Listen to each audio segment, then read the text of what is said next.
ಹುಬ್ಬಳ್ಳಿಯಲ್ಲಿ ಜೆಡಿಎಸ್ ಮತ್ತು ಕಾಂಗ್ರೆಸ್ ಕಾರ್ಯಕರ್ತರ ನಡುವೆ ಗಲಾಟೆ ಕೈ ಮಿಲಾಯಿಸುವ ಹಂತಕ್ಕೆ ಹೋಗಿದೆ. ಹುಬ್ಬಳ್ಳಿಯಲ್ಲಿ ಕಾಂಗ್ರೆಸ್ ಜೆಡಿಎಸ್ ಹೊಡಿಬಡಿ ರಾಜಕೀಯ. ಜೆಡಿಎಸ್ ಕೋರ್ ಕಮಿಟಿ ಸಭೆ ನಡೆಸ್ತಾ ಇದ್ದಾಗ ಖಾಸಗಿ ಹೋಟೆಲ್ ಮೇಲೆ ಕಾಂಗ್ರೆಸ್ ಕಾರ್ಯಕರ್ತರು ದಾಳಿ ಮಾಡಿದ್ದಾರೆ. ಕುಮಾರಸ್ವಾಮಿಗೆ ಕಾಂಗ್ರೆಸ್ ಕಾರ್ಯಕರ್ತರು ಮುತ್ತಿಗೆ ಹಾಕುವ ಪ್ರಯತ್ನವನ್ನ ಕೂಡ ಮಾಡಿದ್ದಾರೆ. ಕಾಂಗ್ರೆಸ್ ಕಾರ್ಯಕರ್ತರಿಗೆ ಅಡ್ಡಿಯಾಗಿದ್ದಾರೆ ಜೆಡಿಎಸ್ನ ಕಾರ್ಯಕರ್ತರು. ಎರಡೂ ಬಣದ ಕಾರ್ಯಕರ್ತರ ನಡುವೆ ಹೊಡೆದಾಟ ನಡೆದಿದೆ.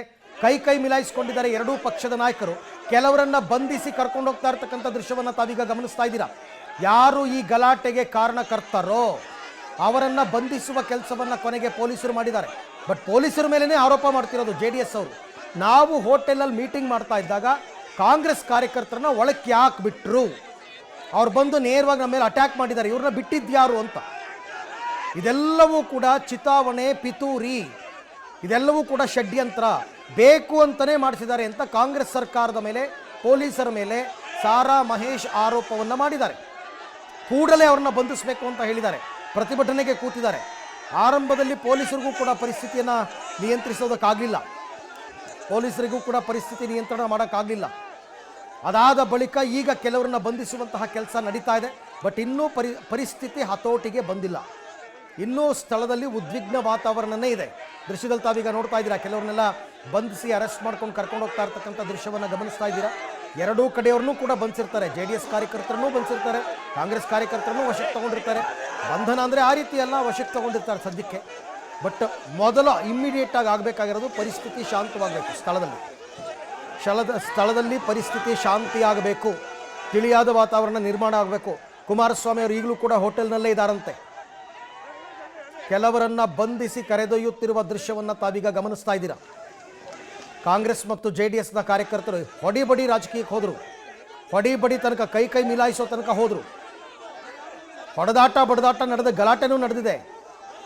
ಮಾತಿನ ವಾಕ್ಸಮರ ಕೂಡ ನಡೆದಿದೆ. ಪೊಲೀಸರ ಜೊತೆ ವಾಗ್ಯುದ್ಧ ನಡೆದಿದೆ.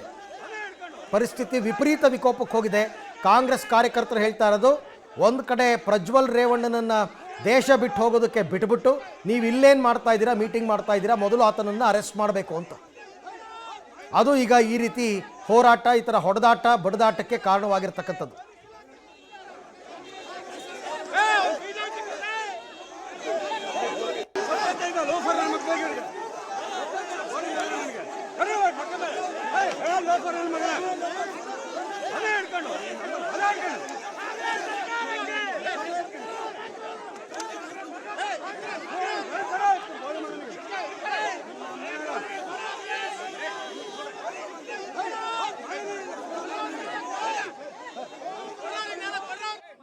ಇವತ್ತು ಕೋರ್ ಕಮಿಟಿ ಮೀಟಿಂಗ್ ಇದೆ. ನಾವು ಚರ್ಚೆ ಮಾಡ್ತಾ ಇದ್ದೀವಿ. ಕಾಂಗ್ರೆಸ್ ಗುಂಡಾಗಳು ನಮ್ಮ ಸಭೆ ನಡೆಯಕ್ಕೆ ಯಾಕೆ ಬಂದ್ರು? ಪೊಲೀಸ್ ಅಧಿಕಾರಿಗಳು ಏನ್ ಮಾಡ್ತಾವ್ರೆ? ಹೆಂಗ್ ಪರ್ಮಿಷನ್ ಕೊಟ್ರು? ಈ ಗೊಂದಲಕ್ಕೆ ನಾವು ಅವ್ರ ಹತ್ರ ಹೋಗಿಲ್ಲ, ನಾವಿಲ್ಲಿ ಸಭೆ ಮಾಡ್ತಾ ಇದ್ವಿ. ಒಂದು ಖಾಸಗಿ ಹೋಟ್ಲು ಒಳಗಡೆ ಬಂದು ನಿಮ್ಮ ಮೇಲೆ ಅಟ್ಯಾಕ್ ಮಾಡ್ತಾರಂದ್ರೆ ಪೊಲೀಸರು ಅಲ್ಲಿಗೆ ಪೊಲೀಸ್ ಏನ್ ಮಾಡ್ತಾವ್ರೆ? ಕೂಡಲೇ ಅವ್ರನ್ನ ಅರೆಸ್ಟ್ ಮಾಡಿ ಗುಂಡಾಗಿರಿ ಯಾರು ಕುಮ್ಮಕ್ಕಿ ಇರ್ಬೋದು ಸರ್? ಕಾಂಗ್ರೆಸ್ ಯೂತ್ ಪ್ರೆಸಿಡೆಂಟ್ ಯಾರ ಅಧ್ಯಕ್ಷ? ಇದು ರೀತಿ ನೀತಿನ ಅನಿಲ್ ಪಾಟೀಲ್. ನಾವು ಇವತ್ತು ಕೋರ್ ಕಮಿಟಿ ಮೀಟಿಂಗ್ ಇದೆ. ನಾವು ಚರ್ಚೆ ಮಾಡ್ತಾ ಇದ್ದೀವಿ. ಕಾಂಗ್ರೆಸ್ ಗುಂಡಾಗಳು ನಮ್ಮ ಸಭೆ ನಡೆಯಕ್ಕೆ ಯಾಕೆ ಬಂದ್ರು? ಪೊಲೀಸ್ ಅಧಿಕಾರಿಗಳು ಏನ್ ಮಾಡ್ತಾವ್ರೆ? ಹೆಂಗ್ ಪರ್ಮಿಷನ್ ಕೊಟ್ರು? ಈ ಗೊಂದಲಕ್ಕೆ ನಾವು ಅವ್ರ ಹತ್ರ ಹೋಗಿಲ್ಲ, ನಾವಿಲ್ಲಿ ಸಭೆ ಮಾಡ್ತಾ ಇದ್ವಿ. ಒಂದು ಖಾಸಗಿ ಹೋಟ್ಲು ಒಳಗಡೆ ಬಂದು ನಿಮ್ಮ ಮೇಲೆ ಅಟ್ಯಾಕ್ ಮಾಡ್ತಾರಂದ್ರೆ ಪೊಲೀಸರು ಅಲ್ಲಿಗೆ ಪೊಲೀಸ್ ಏನ್ ಮಾಡ್ತಾವ್ರೆ? ಕೂಡಲೇ ಅವ್ರನ್ನ ಅರೆಸ್ಟ್ ಮಾಡಿ ಗುಂಡಾಗಿರಿ ಯಾರು ಕುಮ್ಮಕ್ಕಿ ಇರ್ಬೋದು ಸರ್? ಕಾಂಗ್ರೆಸ್ ಯೂತ್ ಪ್ರೆಸಿಡೆಂಟ್ ಯಾರ ಅಧ್ಯಕ್ಷ? ಇದು ರೀತಿ ನೀತಿನ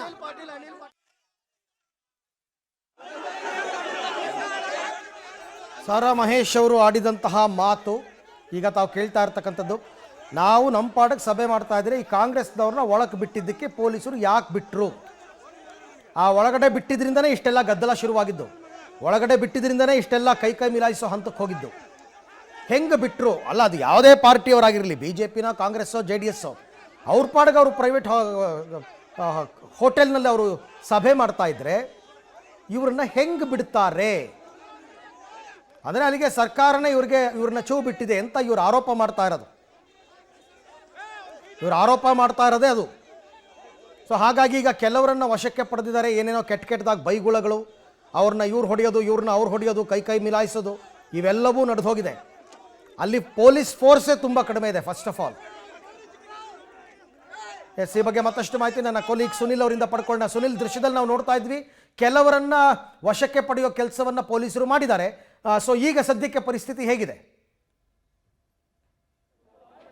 ಅರವಿಂದ್, ಪರಿಸ್ಥಿತಿಯನ್ನ ಒಂದಿಷ್ಟು ಮಟ್ಟಕ್ಕೆ ತಿಳಿಗೊಳಿಸಲಾಗಿದೆ ಅಂತ ಹೇಳ್ಬೋದು.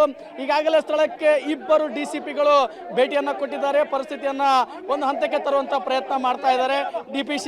DCP ಅವರಾದಂಥ ರವೀಶ್ ಮತ್ತು ರಾಜೀವ್ ಅವರು ಹಂತಕ್ಕೆ ತರ್ತಾ ಇರುವಂತದ್ದು. ಮತ್ತೊಂದು ಕಡೆ ವಶಕ್ಕೆ ಪಡೆಯಲಾಗಿದೆ ಕಾಂಗ್ರೆಸ್ ಕಾರ್ಯಕರ್ತರನ್ನ. ಯಾಕಂದ್ರೆ ಇಲ್ಲಿ ನಡೀತಾ ಇರೋದು JDS ಕಾರ್ಯಕ್ರಮ. ಕಾಂಗ್ರೆಸ್ ಕಾರ್ಯಕರ್ತರು ಅನಧಿಕೃತವಾಗಿ ಒಳಗಡೆ ಬಂದಿದ್ರು ಅನ್ನೋ ಕಾರಣಕ್ಕೆ ಅವರನ್ನು ವಶಕ್ಕೆ ಪಡೆಯಲಾಗಿರುವಂತದ್ದು. ಮತ್ತೊಂದು ಕಡೆ ಕಾಂಗ್ರೆಸ್ ಜಿಲ್ಲಾಧ್ಯಕ್ಷ ಅನಿಲ್ ಕುಮಾರ್ ಪಾಟೀಲ್ ಅವರ ಒಂದು ಕಾರಿಗೂ ಕೂಡ ದಾಳಿ ನಡೆಸುವಂತ ಪ್ರಯತ್ನಕ್ಕೆ ಮುಂದಾಗಿರುವಂತದ್ದು ದೃಶ್ಯಾವಳಿಗಳಲ್ಲಿ ನೋಡಬಹುದು. ಗೇಟಿನ ಹೊರಭಾಗದಿಂದ JDS ಕಾರ್ಯಕರ್ತರನ್ನ ಹೊರಗೆ ತರುವಂತ ಪ್ರಯತ್ನವನ್ನ ಪೊಲೀಸರು ಮಾಡ್ತಾ ಇರುವಂತದ್ದು. ಈಗಾಗಲೇ ಒಂದು ರೀತಿಯಲ್ಲಿ ಕಾಂಗ್ರೆಸ್ ಕಾರ್ಯಕರ್ತರು ಎಲ್ಲರೂ ಹೊರಗಡೆ ಇದ್ರೆ, ಒಳಗಡೆ JDS ಕಾರ್ಯಕರ್ತರು ಇದ್ದಾರೆ. ಇವರನ್ನ ಒಂದು ಸಂತೈಸುವಂತ ಕಾರ್ಯವನ್ನ ಪೊಲೀಸರು ಮಾಡ್ತಾ ಇದ್ದಾರೆ. ಇನ್ನು ಪರಿಸ್ಥಿತಿ ಮತ್ತೊಂದು ಕಡೆಯಲ್ಲಿ ಕಮಿಷನರ್ ಅವರು ಭೇಟಿ ಕೊಟ್ಟಿದ್ದಾರೆ. ಅವರಿಂದ ನೋಡಬಹುದು ದೃಶ್ಯಾವಳಿಗಳಲ್ಲಿ ಕಮಿಷನರ್ ಆದಂತಹ ರೇಣುಕಾ ಶಿವಕುಮಾರ್ ಅವರು ಸ್ಥಳಕ್ಕೆ ಭೇಟಿ ಕೊಟ್ಟಿರುವಂತದ್ದು. ಈಗ ನೋಡಬಹುದು ಪರಿಸ್ಥಿತಿಯ ಒಂದು ಹಂತಕ್ಕೆ ಬರುವಂತ ಪ್ರಯತ್ನವನ್ನ ಪೊಲೀಸರು ಮಾಡ್ತಾ ಇದ್ದಾರೆ. ಸ್ವತಃ ಒಂದು ಸಾರಾ ಮಹೇಶ್ ಅವರು ಕಮಿಷನರ್ ಇಂದ ಮಾಹಿತಿಗೆ ಪಡಿತಾ ಇರುವಂತದ್ದು ನೀವು ದೃಶ್ಯಾವಳಿಗಳು ನೋಡ್ತಾ ಇದ್ದೀರಿ ಲೈವ್ ಆಗಿ. ಅರವಿಂದ್, ಮಾತುಕತೆಯ ಮುಖಾಂತರ ಕಮಿಷನರ್ ಅವರಿಗೆ ದೂರನ್ನ ನೀಡ್ತಾ ಇದ್ದಾರೆ ಸಾರಾ ಮಹೇಶ್ ಅವರು. ದೃಶ್ಯಾವಳಿಗಳಲ್ಲಿ ನೋಡಬಹುದು ಅರವಿಂದ್.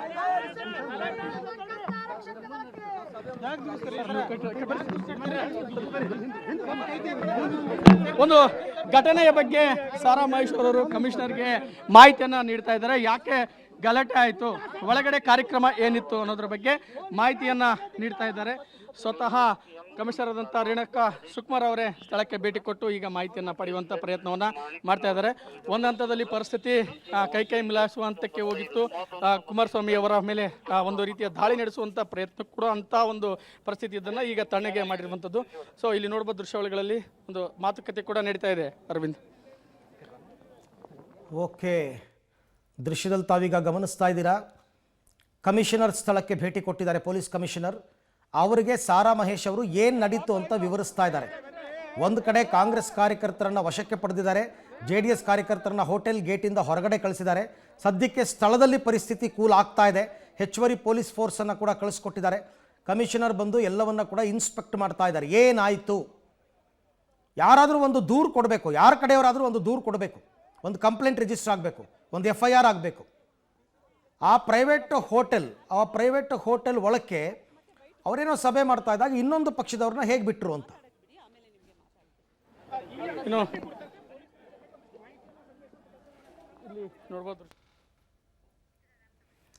ಓಕೆ, ಪೊಲೀಸ್ ಕಮಿಷನರ್ ಮಾತನಾಡಿಸೋ ಪ್ರಯತ್ನವನ್ನು ನನ್ನ ಕೊಲೀಗ್ ಮಾಡಿದ್ರು, ಬಟ್ ಆಗಲಿಲ್ಲ. ಬಟ್ ಸ್ಟಿಲ್ ಈಗ ಸದ್ಯಕ್ಕಂತೂ ಎಲ್ಲರನ್ನೂ ಹೊರಗೆ ಕಳಿಸುವಂತಹ ಪ್ರಯತ್ನ ಆಗಿದೆ. ನನಗೆ ಅದೇ ಪ್ರಶ್ನೆ ಇರೋದು, ಇಷ್ಟು ಜನ ಕಾಂಗ್ರೆಸ್ ಕಾರ್ಯಕರ್ತರು ಬಂದು ಅಲ್ಲಿ ಗಲಾಟೆ ಮಾಡಿದ್ರಲ್ಲ, ಅವ್ರನ್ನ ಹೋಟೆಲ್ ಒಳಕ್ಕೆ ಯಾರು ಬಿಟ್ಟರು, ಹೆಂಗೆ ಬಿಟ್ಟರು? ಇದು ಪೊಲೀಸರ ವೈಫಲ್ಯ. ಇದು ಟೋಟಲಿ ಅವರೇನೋ ಸಭೆ ಮಾಡ್ತಾ ಇದ್ದಾರಪ್ಪ, ನೀವು ಈ ಥರ ನುಗ್ಗೋ ಹಾಗಿಲ್ಲ ಅಂತ ಹೇಳಬೇಕಾಗಿತ್ತು ಅವ್ರಿಗೆ. ಆ ಥರ ಹೆಂಗೆ ಬಿಟ್ಟರು ಗೊತ್ತಿಲ್ಲ. ಅದಕ್ಕೋಸ್ಕರನೇ ಹೇಳಿದ್ದು, ಒಂದು ಕಂಪ್ಲೇಂಟ್ ಆಗಬೇಕು, ಕಂಪ್ಲೇಂಟ್ ಕೊಡಬೇಕು, ಯಾರಾದರೂ ಒಬ್ಬರು ತನಿಖೆ ಆಗಬೇಕು, ಯಾರು ಇವ್ರನ್ನ ಒಳಗಡೆ ಬಿಟ್ಟಿದ್ದು ಅಂತ. ಏನೇ ಆದರೂ ಕೂಡ ತೀರಾ ಈ ಥರ ಬಡದಾಟದ ಹಂತಕ್ಕೆಲ್ಲ ಹೋಗಬಾರ್ದು. ಇನ್ಫ್ಯಾಕ್ಟ್ ಅಲ್ಲಿ ಕೂತಿದ್ದವರು JDSನ ನಾಯಕರಾಗಿದ್ದರೂ ಕೂಡ ಇವರು ಆ ಥರ ದಾಳಿ ಮಾಡಿ ಹೊಡಿತೀವಿ ಬಡಿತೀವಿ ಅಂತಕ್ಕಂಥದ್ದು ಗೂಂಡಾ ಸಂಸ್ಕೃತಿ. ಅದು ಯಾರೇ ಆಗಿರಲಿ, ಯಾವುದೇ ಪಕ್ಷದವರಾಗಿರಲಿ, ಆ ರೀತಿ ಮಾಡಬಾರ್ದು. ಸೊ ಸಾರಾ ಮಹೇಶ್ ಅವ್ರನ್ನು ಕೂಡ ಹೊರಗೆ ಕಳಿಸ್ತಾ ಇದ್ದಾರೆ. ಸಾರಾ ಮಹೇಶ್ ಅವರು ಕೂಡ ಮಾಧ್ಯಮದವರಿಗೆ ಮಾಹಿತಿಯನ್ನು ಕೊಡ್ತಾ ಇರೋದನ್ನು ಗಮನಿಸ್ತಾ ಇದ್ದೀರಾ. ಪರಿಸ್ಥಿತಿ ಉದ್ವಿಗ್ನವಾಗಿದೆ. ಒಂಥರ ಹೊಡಿಬಡಿ ಪರಿಸ್ಥಿತಿಗೆ ಬಂದು ನಿಂತುಬಿಟ್ಟಿತ್ತು ಹುಬ್ಬಳ್ಳಿಯ ಹೋಟೆಲ್ ಮುಂಭಾಗದಲ್ಲಿ. JDS ಕೋರ್ ಕಮಿಟಿ ಸಭೆ ನಡೀತಾ ಇದ್ದಂತಹ ವೇಳೆ ಕಾಂಗ್ರೆಸ್ನವರು ದಾಳಿ ಮಾಡಿದ್ದಾರೆ. ದಾಳಿ ಮಾಡೋದು ಏನು ಅಂತ ನಂಗೆ ಇನ್ನೂ ಅರ್ಥ ಆಗ್ತಿಲ್ಲ. ದಾಳಿ ಯಾಕೆ ಮಾಡಬೇಕು? ಇವ್ರು ಯಾರು ಕಾನೂನು ಕೈಗೆತ್ಕೊಳ್ಳೋದಕ್ಕೆ? ಈಗಾಗಲೇ SIT ರಚನೆ ಆಗಿದೆ. ಅವ್ರ ತನಿಖೆಯನ್ನು ಮಾಡ್ತಾ ಇದ್ದಾರೆ. ಪ್ರಕರಣದ ಸತ್ಯಾಸತ್ಯತೆ ತನಿಖೆಯ ನಂತರ ಗೊತ್ತಾಗುತ್ತೆ. ಬಟ್ ಇವರು ದಾಳಿ ಮಾಡ್ತಾರೆ ಅಂತಂದರೆ ಏನರ್ಥ? ಮೇಲೆ ಬಂದಿರುವಂತಹ ಆರೋಪ ಪಕ್ಷದ ಮೇಲೆ ರೇವಣ್ಣ ಅವರು ಮಾಡಿರುವಂತಹ ಪ್ರಜ್ವಲ್ ರೇವಣ್ಣ ಅವರ ಮೇಲೆ ಕೇಳಿಬಂದಂತಹ ಆರೋಪದ ವಿಚಾರವಾಗಿ JDS ಪಕ್ಷದವರು ಸಮರ್ಥನೆ ಮಾಡ್ಕೊಳ್ಳೋದಕ್ಕೆ ವಿಚಾರಗಳು ಮುಂದಾಗ್ತಿದ್ದಾರೆ. ಜೊತೆಗೆ ಹೆಣ್ಣು ಮಕ್ಕಳ ಬಗ್ಗೆ ಅವರಿಗೆ ಗೌರವನೇ ಇಲ್ಲ ಅನ್ನೋ ಒಂದು ಇವ್ರಿಗಿನ್ನ ತಾಯಂದ್ರ ಬಗ್ಗೆ ಎಷ್ಟು ಗೌರವ ಇದೆ ಅಂತ ಹೇಳಿ ರಾಜ್ಯ ಜನ ನೋಡೋರೆ. ಅರ್ಥ ಆಯ್ತಾ? ಇವರಿಂದ ಕಲಿಬೇಕಾಗಿಲ್ಲ. ಸಸ್ಪೆಂಡ್ ಮಾಡಿದೀವಿ. SIT ರಿಪೋರ್ಟ್ ಬರಲಿ, ಡಿಸ್ಮಿಸ್ ಮಾಡ್ತೀವಿ. ಅಲ್ಲಿಂದ ತಗೊಂಡೋಗಿ ಹ್ಯಾಂಗ್ ಮಾಡಿ, ಕಾನೂನು ಬದಲಾವಣೆ ಮಾಡಿ. ಕೇಳಲ್ಲ. ತಪ್ಪಿದ್ರೆ ಎನ್ಕೌಂಟರ್ ಮಾಡಿ, ಕೇಳಲ್ಲ. ಆದ್ರೆ ಯಾವುದೇ ತಂದೆ ತಾಯಿ ಮಕ್ಳಿಗೆ ಹೇಳ್ಕೊಟ್ಟಿರಲ್ಲ, ಮಕ್ಕಳು ತಂದೆ ತಾಯಿಗೆ ಹೇಳ್ಕೊಟ್ಟಿರಲ್ಲ. ಅವ್ರು ಮಾಡಿರೋ ತಪ್ಪಿಗೆ ದೇವೇಗೌಡರು ಚಪ್ಪಲಿ ಯಾರು ಹಾಕಿದ್ರೆ, ಕುಮಾರಸ್ವಾಮಿ ಅವರು ಚಪ್ಪಲಿ ಹಾಕಿದ್ರೆ ಏನ್ರಿ ಅರ್ಥ? ಅರ್ಥ ಮಾಡ್ಕೋಬೇಕಲ್ಲ. ಯಾರ ಮೇಲೆ ಎಸೆದ್ರು ಅಂತ ಚಪ್ಪಲಿ? ನಮ್ಮ ಕಾರ್ಯಕರ್ತರ ಮೇಲೆ, ನಮ್ಮ ಕಾರ್ಯಕರ್ತರ ಮೇಲೆ. ಎಲ್ಲ ಒಂದ್ ಕಡೆ ಇಷ್ಟು ರೀತಿಯ ಉದ್ಭುತ ವಾತಾವರಣ ಸೃಷ್ಟಿ ಆಗಕ್ಕೆ ಏನ್ ಕಾರಣ ಅಂತ ಸರ್ಕಾರ ಏನ್ ಮಾಡ್ತಾ ಇದೆ? ಇದು ಪ್ರೈವೇಟ್ ಪ್ರಾಪರ್ಟಿ. ನಾವಿಲ್ಲಿ ಅನುಮತಿ ತಗೊಂಡು ಕಾರ್ಯಕ್ರಮ ಮಾಡ್ತಾ ಇದ್ದೀವಿ. ಇಲ್ಲಿ ಕಾಂಗ್ರೆಸ್ ಹೆಸರು ಕೆಲವು ಗುಂಡಾಗಳು ನುಗ್ಗಿದ್ರಲ್ಲ, ಸರ್ಕಾರ ಏನ್ ಮಾಡ್ತಾ ಇದೆ? ನಾವ್ ಹಂಗೆ ಮಾಡಿದ್ರೆ ನೀವು ಬಿಡ್ತೀರಾ? ನಮ್ಗೆ ಗೌರವ ಇದೆ ನಿಮ್ಮ ಬಗ್ಗೆ, ನಾವ್ ಹಂಗೆ ಮಾಡಲ್ಲ. ನಮ್ಮ ಸಂಸ್ಕಾರ ಇದೆ, ನಿಮ್ಮವ್ರ ಸಂಸ್ಕಾರ ಕಲಿಸಿ. ಪ್ರತಿಭಟನೆ ಹಿಂದೆ ಯಾರಿದ್ದಾರೆ ಅಂತ ಸರ್? ಯಾರಿದ್ದಾರೆ? ಪೊಲೀಸ್ನವ್ರ ಹೆಂಗ್ ಕತ್ತೆ ಮೇಯಿಸ್ತಾ ಇದ್ರ? ಅರ್ಧ ಗಂಟೆ ಟೈಮ್ ಕೊಟ್ಟವಲ್ಲ ಅವ್ರನ್ನ ಅರೆಸ್ಟ್ ಮಾಡಿ ಅಂತ. ಯಾರು ಇವರು ಡೈರೆಕ್ಷನ್ ಕೊಟ್ಟವರು? ಸರಿ, ರಾಜ್ಯಾದ್ಯಂತ ಪ್ರತಿಭಟನೆಗಳು ಮಾಡ್ತಾವ್ರೆ. ಅರವಿಂದ್, ಇದು ಒಂದು ಆಕ್ರೋಶದ ನುಡಿಗಳು. ಇನ್ನು ಒಳಗಡೆ ದೃಶ್ಯಾವಳಿ ನಿಮಗೆ ತೋರಿಸ್ತೇನೆ. ಒಳಗಡೆ ಒಂದು JDS ಸಭೆ ಕೂಡ ನಡೀತಾ ಇದೆ.